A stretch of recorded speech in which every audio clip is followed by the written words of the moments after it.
Bom dia a vocês que acompanham o Diário do Grande ABC nas redes sociais. Eu sou Rafael Rocha, editor de política. Mais uma vez estamos aqui ao vivo para falar de eleições. Hoje para conversar com o candidato do MDB ao governo do estado de São Paulo, o Paulo Scaff, presidente licenciado da Fiesp, presidiu o SESI. A gente recebeu o Paulo pré-candidato alguns meses atrás, hoje a gente recebe ele como candidato do MDB agora. Então convido vocês a mandarem as perguntas para a gente debater os assuntos aqui do Grande ABC do Estado com o candidato Paulo Scaff. Bom dia, candidato, tudo bem? Bom dia, tudo bem? Muito obrigado pela oportunidade de estar mais uma vez aqui. Como você lembrou, eu vim aqui como pré-candidato, mas antes disso vim muitas vezes aqui como presidente do SESI, do SENAI, presidente da Fiesp, do CIESP, do SEBRAE, enfim, presido essas entidades ao longo dos últimos 13 anos e graças a Deus pude fazer coisas concretas aqui para o ABCD, escolas de primeiro mundo do SESI, escolas de primeiro mundo do SENAI, postos do SEBRAE, enfim, tudo direcionado à educação de qualidade, formação profissional, esporte, cultura, empreendedorismo, emprego, enfim. E agora, como candidato a governador, volto aqui e com a minha consciência muito tranquila, porque não estou aparecendo em véspera da eleição, não. Por aqui estive dezenas de vezes ao longo desses anos e sempre com coisas concretas, realizações concretas aqui para essas cidades todas tão importantes para o estado de São Paulo. Legal, candidato. Obrigado por aceitar o convite, para a gente fazer esse bate-papo aí sobre a região e também sobre o cenário eleitoral. Queria começar falando um pouco de campanha. As últimas pesquisas têm já indicado o senhor numericamente à frente, um cenário que nas últimas eleições não se desenhava, né? Geralmente era o candidato do PSDB que largava na frente, a gente até conversou sobre isso na sua última visita aos nossos estúdios. E, evidentemente, com o senhor à frente, os questionamentos e as críticas têm aparecido mais fortemente dos adversários. Como é que o senhor tem lidado com isso? Rafael, lamentavelmente, desde o momento em que nas pesquisas mostraram uma liderança no primeiro, no segundo turno, o nível baixou das campanhas. E é lamentável, porque, na minha visão, um candidato a governador, ele tem que ter a postura de um governador. Você não pode confiar numa pessoa que, como candidato, perde a postura, não tem linha, entra no lamaçal, naquelas baixarias de véspera de eleição, com inverdades, com mentiras, com acusações, e depois de poucos dias, se for eleito, ele vai ser o quê? Mostrou não ter caráter como candidato e vira uma pessoa, um governador de caráter? Não. Por essa razão, no meu caso, a nossa campanha é uma campanha que desde o início e até o presente momento é propositiva, é programática, apresenta ideias, soluções para as coisas, enfim, e não se preocupa em criticar ninguém. E, lamentavelmente, o candidato que, talvez mostrando um desespero, e talvez por perceber que enganou uma vez o povo de São Paulo e não vai conseguir enganar a segunda vez, entra no desespero e começa a apelação, inclusive atingindo a família. É muito triste isso, mas é o custo da política. Se tem que ter paciência e, como a minha visão é que São Paulo precisa mudar muita coisa e que eu sinto que eu posso dar uma grande contribuição, é nisso que eu me concentro. Eu não olho essas coisas menores, enfim, para que a gente olhe lá adiante, poder ajudar realmente as pessoas na saúde, educação, segurança, emprego, desenvolvimento. Então isso é que me toma conta da minha cabeça e, enfim, e faz com que eu não dê bola para essa baixaria que os adversários aprontam aí por estarem desesperados. Essas mesmas pesquisas, candidato, têm indicado uma possibilidade forte de realização do segundo turno entre o senhor e o candidato do PSDB. O senhor tem falado bastante na montagem do seu time de campanha, que não fez aliança com partidos até para ter essa liberdade de escolher os melhores quadros para governar o estado de São Paulo.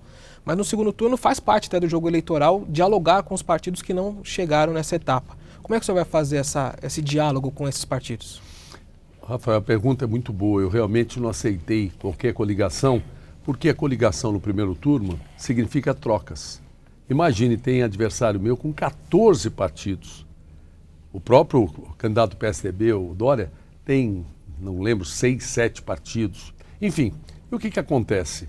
Se você ganha uma eleição, você é governador, mas não governa nada, porque os partidos acabam indicando toda a equipe, todas as áreas e normalmente põem pessoas desqualificadas, pessoas não preparadas e muitas vezes sem idoneidade, sem honestidade até.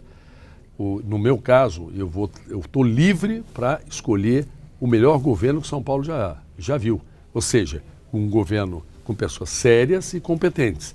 Quanto ao segundo turno, já é bem diferente, porque quando você entra no segundo turno, o tempo é curto e o diálogo com o partido e o diálogo no meio político eu tenho muito bom, tenho muito trânsito. Só que todo mundo sabe que comigo não tem troca-troca. Todo mundo sabe que eu não ofereço cargos, nem favores, não tenho compromisso nenhum com coisa errada. Então os partidos que vierem comigo é porque durante o segundo turno tem que tomar uma decisão entre dois candidatos e vão estar pelo meu programa, pelas minhas ideias, enfim. E nesse sentido eu vou ter só que agradecer e naturalmente eu não sou contra alguma indicação, recomendação. O que eu sou contra é os partidos nomearem as pessoas. Você mesmo, Rafael, se amanhã eu ganho a eleição, sou governador de São Paulo, e se você me manda um currículo de uma pessoa séria, competente, honesta para um cargo no governo, eu vou lhe agradecer e vou aproveitar a sua indicação. Então não é proibido, o governo não tem espaço para muita gente, mas uma coisa é você receber sugestões e outra coisa é haver uma imposição por acordo partidário para que você coloque pessoas desqualificadas. Então o que vai acontecer no segundo turno, na realidade, o diálogo vai estar sempre muito aberto, todos que quiserem me apoiar sejam bem-vindos, mas sabem que comigo não tem troca. Quem estiver nos apoiando, claramente vai ser um apoio em relação às nossas ideias e um compromisso com São Paulo, não um compromisso com partidos políticos. Candidato, recentemente o Diário, junto com a USCS, que é a Universidade Municipal de São Caetano, promoveram um painel sobre os problemas, os principais gargalos aqui do ABC, do Grande ABC. Eu queria tratar de algumas propostas, até saiu na nossa edição do dia 2 de setembro, depois eu posso até deixar com o senhor aqui, a gente isso era bom. Colocando os principais problemas aí que os nossos especialistas aqui da região apontam, né? Isso é muito importante. Então queria tratar de alguns temas com o senhor a respeito disso e pegando o gancho do seu plano de governo. Na questão da saúde, que é um dos principais problemas aí do estado e da nossa região também, um dos gargalos apontados foi o Hospital Nardini, em Mauá. É um hospital municipal que tem um custeio de 9 milhões de reais ao mês e uma prefeitura de Mauá com muito problema financeiro. A especialista que a gente ouviu foi a professora Vânia Barbosa, ela sugeriu a estadualização desse hospital. Queria ouvir se esse tema já chegou para o senhor, como é que o senhor vê essa questão do hospital em Mauá? Bom, Rafael, você sabe que até eu tenho uma informação que o custo do hospital é maior que 9. Me parece que o desembolso que a prefeitura de Mauá faz é em torno disso, mas o custo é até maior que isso. O estado ajuda com 1 milhão hoje. É 1 milhão e o custo total é até maior que isso. É natural que a cidade de Mauá passa por uma fase muito ruim, de grande endividamento, e o que acaba acontecendo? Se deixar essa história, muitas vezes o governo fala, esse é problema do município. Está errado. O problema ou os problemas de São Paulo são problemas do governador de São Paulo. Se a incumbência é direta do município, e quando há uma situação como essa, o governador não pode dar as costas, não. Porque o que vai acontecer? Com a dificuldade financeira, o atendimento vai cair, a qualidade vai para o chão, aliás, já não está boa, tá certo? E quem paga é a sociedade, são as pessoas. Então, como governador, nós vamos dar uma arrumada na saúde. Aqui na região do ABCD, como outras regiões do estado de São Paulo, é necessário que desde o primeiro atendimento, desde as UBSs, assim como os laboratórios, os ambulatórios de especialidade, AMAs, AMES, UPAs, policlínicas, hospitais filantrópicos, municipais, estaduais, tudo tem que ser coordenado como uma orquestra. E o maestro é o governo de São Paulo. Ele tem que afinar essa orquestra. Então, sem dúvida, como governador, vou estudar com muito carinho essa situação de Mauá e do Hospital Nardini, até porque é um hospital que tem uma obrigação, você não tem como falar, ó, aqui só entra quem é de Mauá. É natural. Acaba sendo um hospital regional e o Estado tem que dar uma solução. A solução tem que ser melhor detalhada, pode ser o que a professora sugere, a estadualização, é uma solução. Mas você pode ter outras também, você pode aportar um valor maior, você pode encontrar uma gestão compartilhada, enfim. Então, o que nós vamos fazer é estudar e buscar uma solução, que não vai ficar sem solução. Mas, além do Nardini, é necessário que se organize para que todas as pessoas que precisem de saúde, desde o primeiro atendimento até a alta complexidade, sejam respeitadas e o atendimento seja humanizado. No nosso plano de governo, nós vamos ter, na questão das filas de exames, consultas, cirurgias, nós vamos ter 2 providências. Onde tem fila, se faz um mutirão para acabar com a fila. Mas só isso não resolve, porque a fila volta. você tem que aumentar o número de atendimentos. Para isso, nós vamos trabalhar aos sábados. Aos sábados, ter consultas, exames, cirurgias. Dessa forma, você tira o atraso com o mutirão, mas você não acumula mais atraso, nem filas, com aumento de atendimento, de número de atendimentos. Então, nós vamos tomar providência na saúde aí, no sentido de resolver não só o caso do Nardini, mas o conjunto da ópera aqui no ABCD, e o mesmo farei em outras regiões de São Paulo. É um desrespeito alguém que está com problema de saúde ser mal atendido, não ter um tratamento humanizado ou receber um carimbinho para voltar 3, 4 meses para fazer um exame que tem urgência para fazer em 24 horas. Nós vamos resolver esse assunto. Na questão da mobilidade, o painel tratou bastante sobre a linha 18. Na nossa outra conversa, candidato, o senhor falou que vai fazer valer a PPP que foi assinada em 2014 para tirar a linha 18. Queria que retomasse esse tema e também da CPTM. A gente tem a linha 10 turquesa, a gente vê uma série de falhas, né, semanas após semanas, no sistema todo da CPTM. O que é possível fazer tanto para tirar a linha 18 do papel, quanto para revitalizar as linhas da CPTM, candidato? Bom, tirar do papel é pegar e tirar do papel e mandar executar. Isso que precisa ser feito. Aliás, as obras em São Paulo, até obras iniciadas, não terminam nunca. O exemplo do Rodoanel aí começou em 98, faz 20 anos que começou a obra. Muitos anos antes foi idealizada, teve o projeto. Então são coisas que começam e levam 30 anos e não estão prontas ainda. Isso não pode acontecer. E no caso, isso no caso da linha 18, precisa tirar do papel e fazer com que haja esse monotrilho, na verdade é um projeto monotrilho. Mas tem dinheiro, candidato? É o 18 bronze. A linha 18 bronze. Tem dinheiro para desapropriar e começar as obras? O senhor já conseguiu mapear no orçamento? Eu te falo da CPTM e depois volto. Beleza. E a CPTM também precisa de recurso. Porque qual é o problema da CPTM? Foram comprados novos vagões, mas o sistema elétrico e eletrônico eles não foram renovados. Então dá pane toda hora. Em São Paulo, este ano, já 200 panes. Por isso que a gente vê todo dia, param os trens, aquela multidão de gente sendo desrespeitada. Gente que está aí querendo ir para casa depois de um dia duro de trabalho, ou querendo chegar no trabalho e os trens todos parados em pane. O que nós precisamos fazer? Aí precisa um investimento de 2,5 bilhões mudando o sistema elétrico e eletrônico, para não ter mais pane e, ao mesmo tempo, você pode até diminuir o intervalo entre os trens e, com isso, ter um atendimento muito mais numeroso de pessoas, ou seja, dar conforto, segurança e atender mais gente na mobilidade. No caso do monotrilho, essa é uma linha que dá mais ou menos uns 15 quilômetros. O monotrilho tem um custo de uns 50 milhões de dólares no mundo.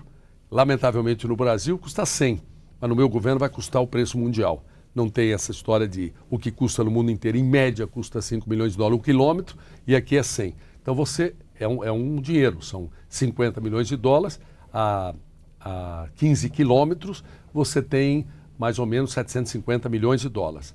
Porém, você tem vários modelos para fazer isso. Você tem, através de PPP ou concessão, a PPP que foi feita no metrô de São Paulo só foi de operação até hoje. Mas é possível você passar a operação toda, não é só a operação, mas desde o início, a construção, fazer um pacote PPP. Também tem a possibilidade de financiamento.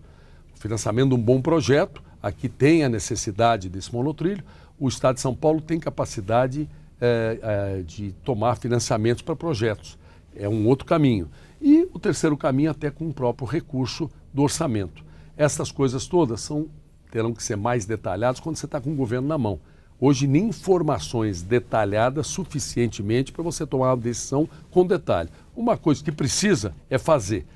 Como isso está no papel e pode estar certo ou pode ter problemas, depende do estágio que tiver, você pode dar andamento durante um mandato e terminar o assunto. Mas se não tiver nessas condições, pelo menos a aprovação, o encaminhamento, fazer de tal forma que realmente tudo fique programado e iniciar, pelo menos, a obra, mesmo que não conclua ela. Não é? Mas, eu repito, precisaria ver como é que está o aspecto jurídico e tal. Se está no ponto de iniciar a obra, inicia e termina no mandato. Deve chamar as empresas, conversar, ver se consegue reduzir o valor, isso vai tentar fazer. Precisaria ver em que ponto está no detalhe. Mas uma coisa é certa, precisa fazer isso e, caso eu seja governador, não vai ter promessas não. Se estiver no ponto de começar a obra, em condições de começar a obra começa e termina no mandato. Se tiver problemas ligados ao projeto, outros tipos de problema, nós vamos resolver, acertar tudo isso de forma que inicie, mas depende de quando puder iniciar, pode não haver tempo suficiente para terminar, mas termina logo em seguida. Isso são projetos de Estado, não de governo. O que significa isso? Nem sempre tudo você termina no mandato, mas o importante é você tocar e se o que não der para terminar no mandato, termina logo no ano seguinte ou logo no mandato seguinte, seja quem for que assuma, não tem como segurar, né? Na questão da educação, candidato, que é uma bandeira que o senhor defende bastante, implementar o estilo do SESI na rede pública do Estado como um todo, o painel discutiu a questão dos professores, da valorização dos professores. Eu queria ouvir um pouco o senhor a respeito disso. E o senhor disse também, em recente entrevista, que adotar o estilo SESI é também uma política de Estado, que não vai ser feito em 4 anos, em pelo menos 10. O senhor já tem metas de quando que cada estágio vai ser completado, até para o nosso eleitor, o pessoal que está acompanhando a gente, ter mais ou menos uma ideia de quando que pode ter uma escola no estilo SESI perto da casa dele aqui no ABC? Olha, da mesma forma que eu fiz no SESI, eu farei no Estado, de uma forma gradual. O que eu quero dizer com isso? Você tem 9 anos de fundamental, do 1º ao 9º, e tem 3 anos de ensino médio. Lógico que no primeiro ano, o governo começa em 2019. Se você quiser fazer uma revolução e mudar tudo de todos os anos, vira uma bela confusão e não consegue mudar nada. Então, o que precisa ser feito é dar uma rearrumada nas coisas no primeiro ano, reorganizar para valer as coisas, e a partir do ano seguinte, quem entrar no primeiro ano do ensino fundamental, começa uma nova história na educação de São Paulo. A história de uma educação de primeiro mundo. A história em que o professor vai ser respeitado. A história que não vai ter 23 escolas assaltadas por dia, uma quase por hora. A história que não vai ter craque na escola. A história que realmente as crianças que frequentarem vão aprender. Aí nós vamos ano a ano. Então, no segundo ano, quem for do primeiro para o segundo já está na nova história. Aí entra uma nova turma e assim por diante. E naturalmente, para todos os anos, nós vamos dar um impacto, um choque de mudanças para melhor. Mas a mudança estrutural, por isso que eu falo que é também um projeto de Estado, que você não vai conseguir mudar 100% em 1 ano, ou 2 ou 3, mas é um programa, são 9 anos fundamental, é um programa que vai levar 9 anos. Mas num mandato, você reestruturando tudo, disciplinando, programando e começando, que você faça 4 anos, depois o resto, qualquer que seja o sucessor, não tem como estragar, porque já vai estar no trilho, na direção correta. Assim eu fiz no SESI e assim eu farei no Estado. E eu tenho certeza que será uma mudança muito grande. Se isso tivesse sido feito há 9 anos, nós estamos em 2018. Se em 2009, 2010 tivesse iniciado um trabalho desse, hoje São Paulo seria um país de primeiro mundo na educação. Hoje os 3.400.000 crianças que estudam na Escola do Estado, ensino fundamental, ensino médio, iriam ter oportunidade de ter sucesso nesse momento de grandes transformações, nesse momento que o mundo passa pela 4ª Revolução Industrial, que a diferença entre o futuro de sucesso ou do fracasso é o conhecimento, é a educação. Então eu farei isso sem dúvida nenhuma e eu tenho certeza que vai mudar a cara de São Paulo. São Paulo merece ser um país de primeiro mundo. E um país de primeiro mundo não pode ter educação de 5º mundo para as nossas crianças, né? Como combater a evasão escolar, candidato? No momento que você tiver escolas bem montadas, eu vejo aqui as mães dos alunos do SESI falam com orgulho, falam: SCAF, meu filho não quer voltar para casa, ele está na escola.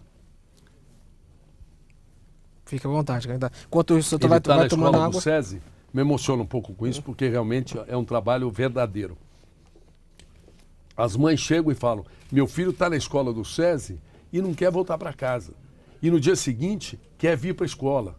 Por quê? Porque tem ambiente, tem respeito, tem disciplina, tem alimentação boa. As nossas crianças que estão no ensino em tempo integral almoçam arroz, feijão, carne, fruta, salada. Tem 3 refeições por dia, tem esporte, tem atividades, tem alegria, enfim, é outro ambiente. Então, certamente, no momento que a escola pública do Estado for uma escola digna, como um templo sagrado de conhecimento, que isso tem que ser uma escola, as crianças não vai haver nem evasão escolar e muito menos faltas e nada disso. E, por outro lado, os professores também vão estar estimulados, vão estar respeitados. Imagine, Rafael, que a agressão em professores cresceu 189%, se não me engano é esse número, a Folha de São Paulo fez uma matéria, agressão nos professores. Você imagine só uma escola que as crianças não aprendem, os professores são agredidos, tem crack na escola, quase, na média, 1 por hora assaltada. E um dia desses ainda, eu estava fazendo uma gravação no Viaduto do Chá, parou um pai que estava com a filha, chamou um pouquinho e falou: Scaff, minha filha estuda na escola do Estado, conta para o Scaff. Ela falou: na minha escola não tem papel higiênico. É constrangedor, é vergonhoso. E quando a gente olha isso e quando alguém pergunta, mas é possível, o impossível é São Paulo ter uma escola que as crianças não aprendam, que professores são agredidos, que não tenha papel higiênico, que seja assaltada, que tenha crack. Isso é impossível. Não é de você mudar nos padrões internacionais. São Paulo merece. O Brasil merece, mas nós vamos começar por São Paulo, vai servir como exemplo para o Brasil todo. Candidato, eu vou saudar aqui os nossos internautas que têm acompanhado a nossa entrevista aí quando o senhor toma uma água. Rogério da Lupa, Rosa Ramos, Rodrigo Michael, Cláudio Soares, a Jéssica Barbosa. Tem bastante gente acompanhando, viu, candidato? Stephanie Vinícius, o Bruno, a Edna Gomes, enfim, tem uma série de pessoas aqui te elogiando, diz que vão votar no senhor, gostando das propostas que têm ouvido. Enfim, tá, tem bastante gente acompanhando a gente. Viu? Muito obrigado a todos. Candidato, queria tratar com o senhor a respeito de meio ambiente, também que foi um tema que a gente conversou aqui no painel. A gente tem a represa Billings e a professora Marta, que é também da USCS aqui da Universidade de São Caetano, ela sugeriu que houvesse uma compensação financeira, porque a Billings acaba fornecendo água para demais regiões, né? Queria ouvir um pouco também o seu tratamento com a represa Billings e pegando essa questão do meio ambiente, que tangencia, que é a questão do saneamento básico. A gente tem 2 empresas públicas aqui de saneamento, que é uma em Mauá e uma em Santo André, que elas têm sido cobradas na justiça pela Sabesp por dívidas bilionárias.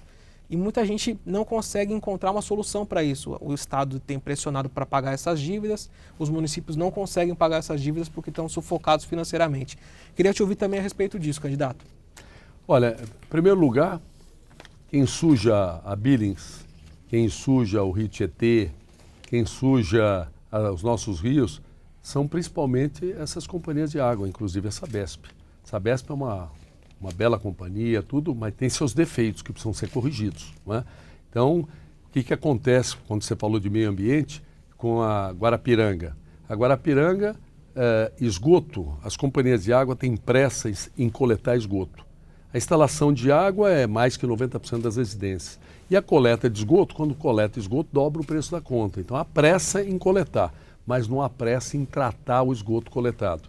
Então, na verdade, isso varia de cidade por cidade, mas aqui na região metropolitana de São Paulo, em média, do esgoto coletado, um pouco mais que a metade é tratado. O resto vai para a represa sem tratamento. E aí polui as represas, os rios. Além disso, nós temos a ocupação irregular nas áreas de mananciais.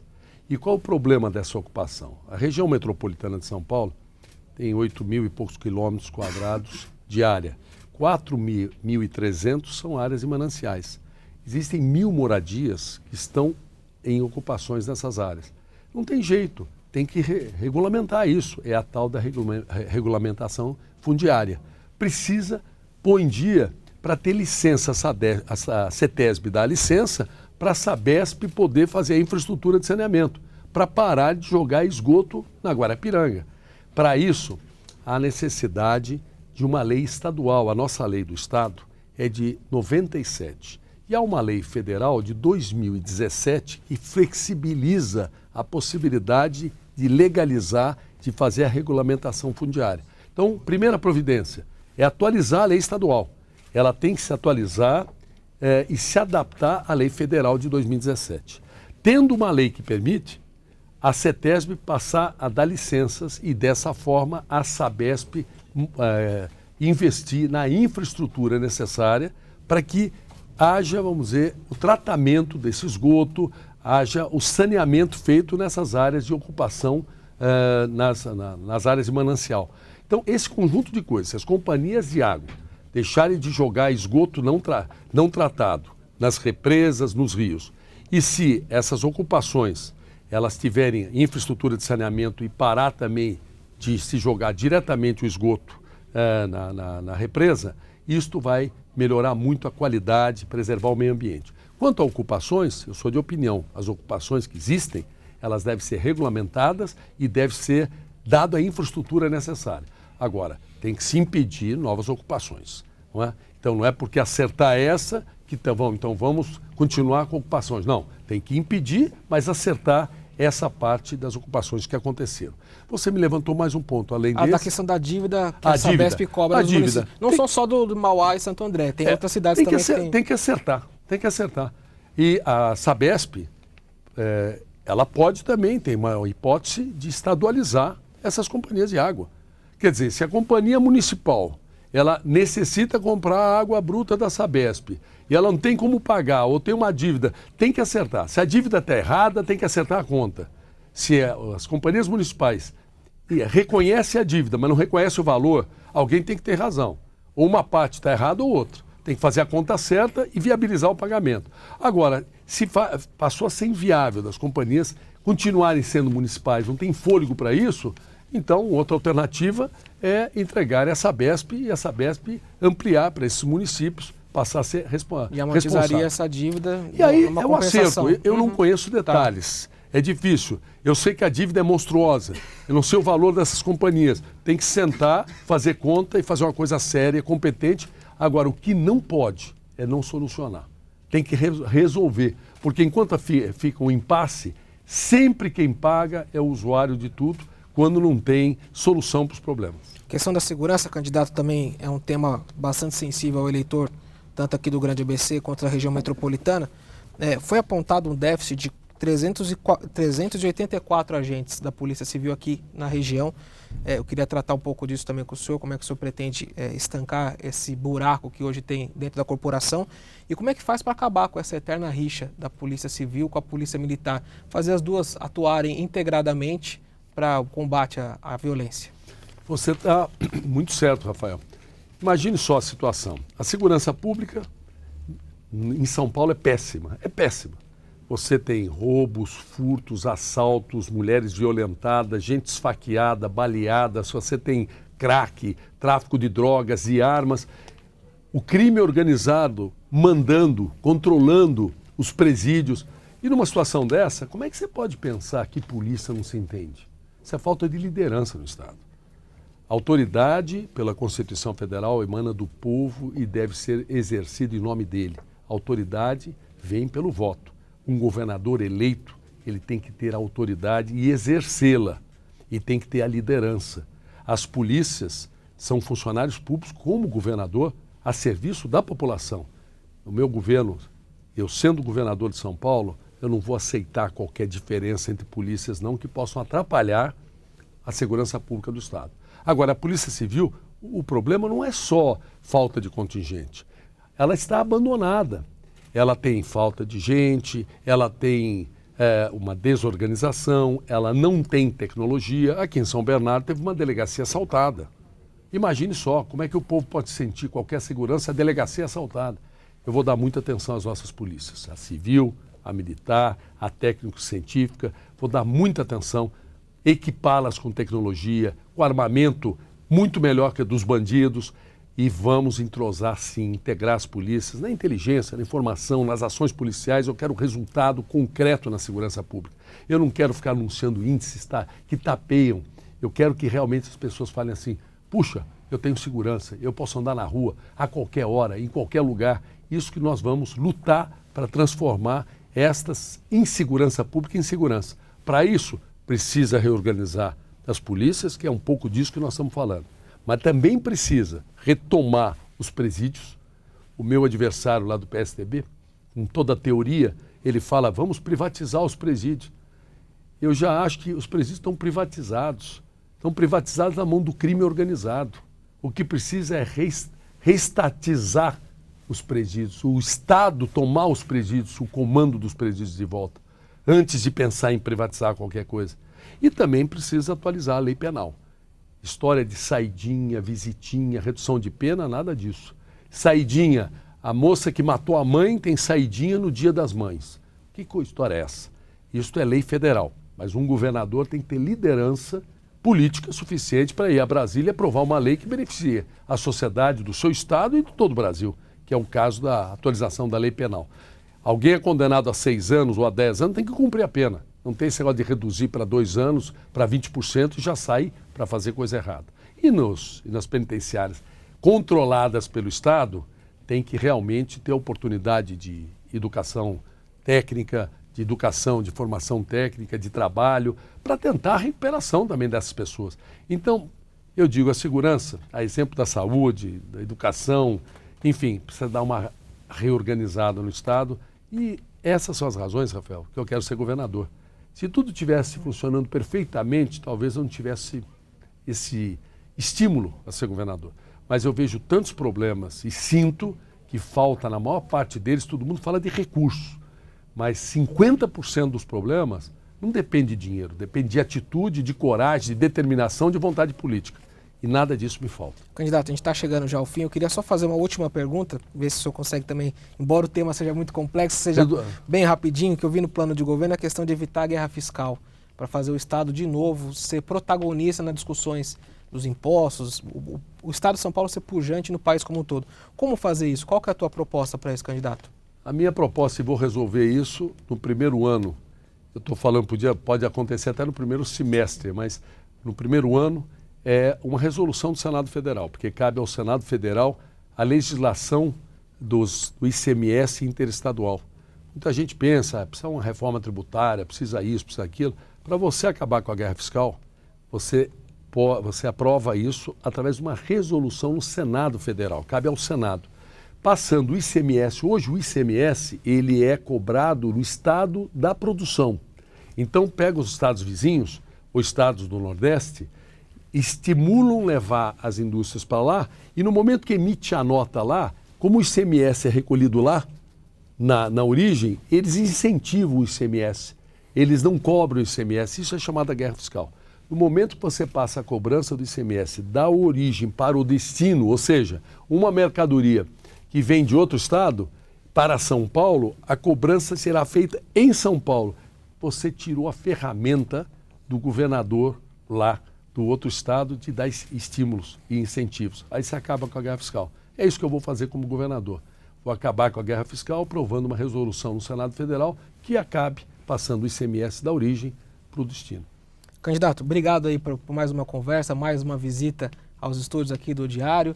Quero agradecer também a todo mundo que acompanhou a entrevista aqui com o candidato Paulo Scaff e convido a vocês a continuarem acompanhando a cobertura do Diário do Grande ABC nas redes sociais, na internet, no site, no www.dgabc.com.br e também no caderno impresso. Muito obrigado, bom dia para vocês e até a próxima.